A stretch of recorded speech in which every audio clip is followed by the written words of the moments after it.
walls of Montezuma to the shores of Tripoli, we fight our country's battles in the air, on land and sea.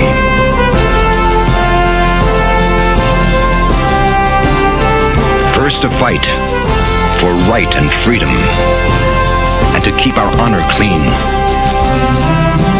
We are proud to claim the title of United States Marine.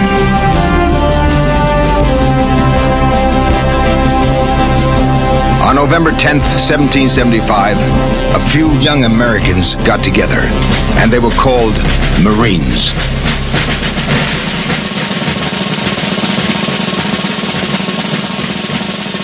Be it resolved that 2 battalions of Marines be raised, that they be enlisted and commissioned to serve for and during the present war between Great Britain and the colonies, that they be distinguished by the names of the 1st and 2nd battalions of American Marines.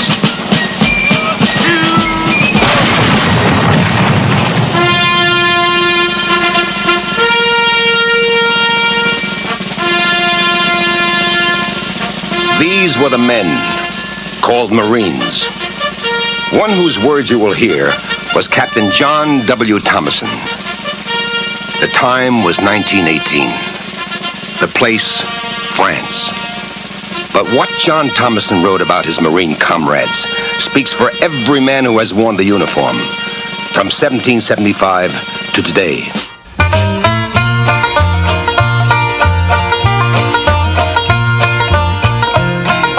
There were Northwesterners with straw-colored hair and delicately spoken chaps with the stamp of Eastern universities on them. There were large-boned fellows from Pacific Coast lumber camps and tall, lean Southerners who swore amazingly in gentle, drawling voices. There were husky farmers from the Corn Belt and youngsters who had sprung to arms from the necktie counter. And there were also a number of diverse people who ran curiously to type, with drilled shoulders and a bone-deep sunburn and a tolerant scorn of nearly everything on earth. They were the Leathernecks, the old breed of American regular, regarding the service as home. And they transmitted their temper and character and viewpoint to the high-hearted mass which filled the ranks of the Marine Brigade.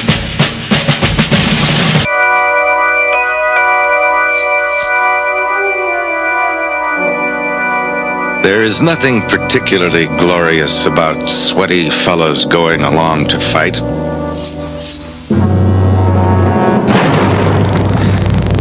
And yet they represent a great deal more than individuals mustered into a division. There is also what is behind those men, the old battles, long forgotten, that secured our nation, traditions of things endured and things accomplished, such as regiments hand down forever, and that abstract thing called patriotism, which I have never heard combat soldiers mention. All this passes into the forward zone to the point of contact, where war is grit with horrors, and common men endure these horrors and overcome them, along with the insistent yearnings of the belly and the reasonable promptings of fear. And in this, I think, is glory.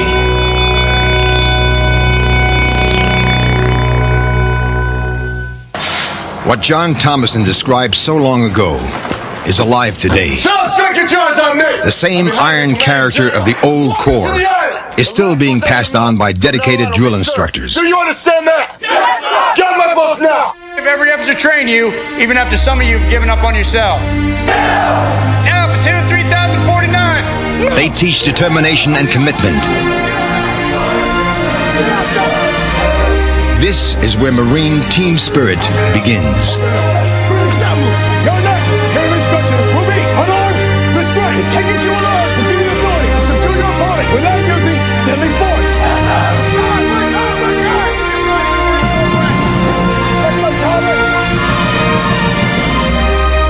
It's here that these young Americans grasp a full understanding of what it is to be a Marine. It's here that they become once and for all Marines.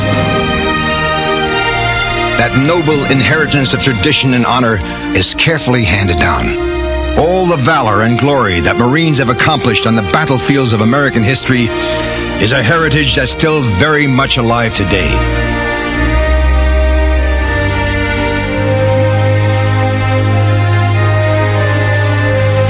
The Marine, physically tough enough and mentally strong enough to withstand the ugly violence and terrors of war.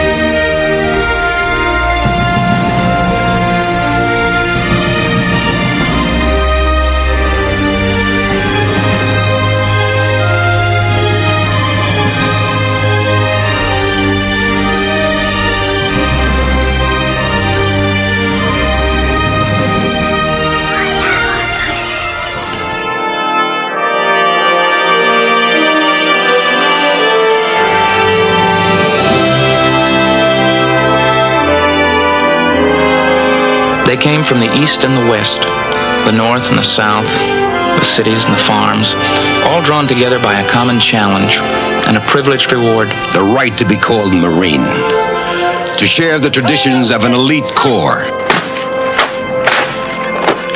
And so it is today, as it was in the past. The Marine, still willing to fight against what seems to be insurmountable odds.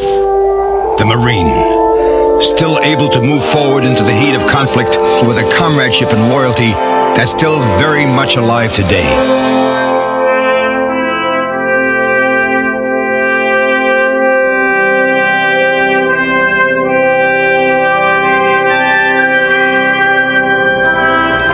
That fiery spirit and pride still burns through in the minds and hearts of Marines. Now and forever.